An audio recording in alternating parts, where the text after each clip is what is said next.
Hey everybody, I'm Vincent DiPasquale, and we're here in the next video in our series, and today we're going to be talking about chords and chord progressions. Now, for today's video, I'm going to be using the Sounds to Sample Progressive House Synths and Stabs bundle. And the real thing here that we want to take away and we want to teach you is we're not just making tracks, but we're making music. And by understanding the fundamentals of this music, you're going to have way more control of the sounds and the direction of your music and really take your productions to the next level. Now, this quick little video is just going to give you an insight of how we can have chords move from one to the other in a controlled chord progression. Now, this stuff gets dense pretty quickly, but we're just going to kind of keep it simple here. Basically, we know there's 12 possible notes in the musical system, and on any one of those notes we can build a scale, and using the notes in that scale we can build chords on each one of those notes, and using those chords we can make progressions, in other words going from one chord to the other, and this is going to create a great foundation and musical movement for whatever you're trying to work on in your productions. So let's go ahead and take a look quickly on how we can put together a cool progression. In the media browser inside Logic, I've got the Sounds to Sample Progressive House Synth and Stabs 1 and 2, which is part of that bundle. And if I go into the first one, you can see the first folder is loops, and inside the loops you can see various waveforms, and if I play this, you can hear it. And so that's a chord progression, and in the name of that wave file it says F sharp major, C sharp major. So that's a chord progression using those two chords. And underneath that there's a couple variations of the same wave. So here's a third variation. Similar sound, different textures. And then below that is the MIDI file for that same loop. So if you wanted to use that with your own synth, you could do that. So these loops are really cool because they show you some progressions and also give you the MIDI files. But what I want to show you is something a little simpler. And this is a great way to get started. And as I mentioned, this is about making music. And a lot of people make beats, that's great, but we're talking about creating music and adding a lot of textures and sounds and movement with the music that we control. And by knowing what you're doing, obviously that's going to help out a lot. So inside the one-shots folder, you can see different sets.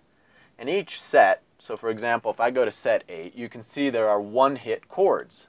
So if I play this, it's just a D minor chord, A minor chord, G major, so on and so forth. Just simple hits with a synth with those chords.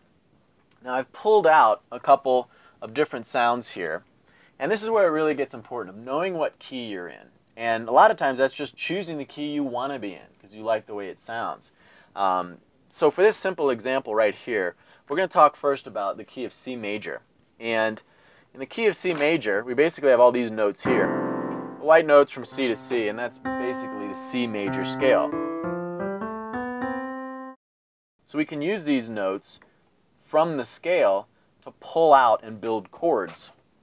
Now, since these one-shots are already chords built for us, I'm just going to pick a couple notes. So C is the first note in the C major scale, F is the fourth note, and G is the fifth note. So using the 1, the 4, and the 5, I can pull from those chords and make a progression.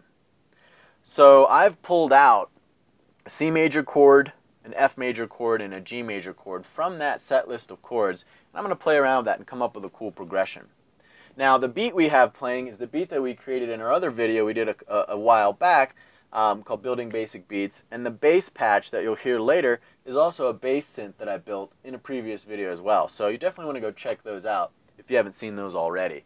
So let's listen to these three simple chords that I've pulled out.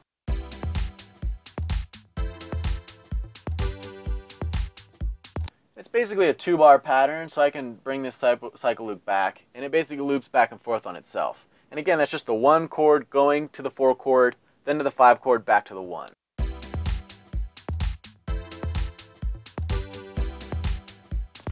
Now, I've got the basic progression there, but now I want to make it a little more interesting. So I've duplicated a track, and I'm just going to copy down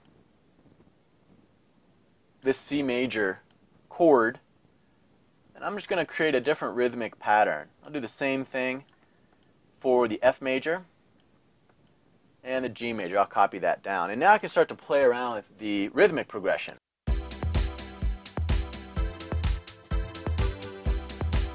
Alright, so this one I want to move this over actually a little bit more, and same with this one. See if we can get that a little better.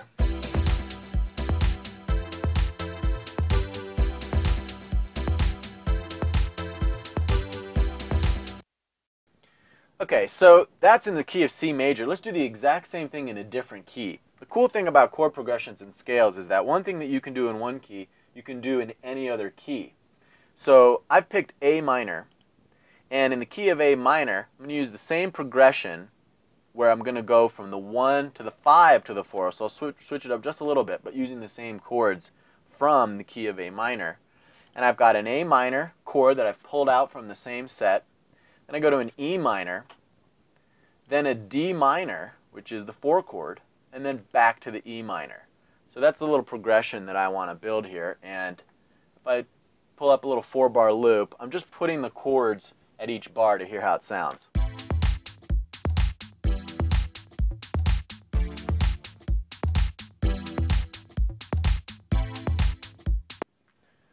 So I can copy these over and come up with a little more interesting progression that'll sound like this.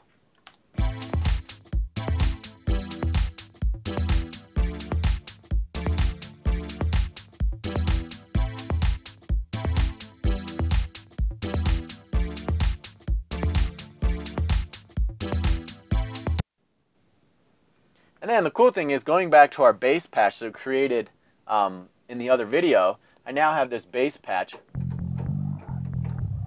and I can build a bass line using that chord progression, going from A to E to D and back to A. So let's see what that sounds like.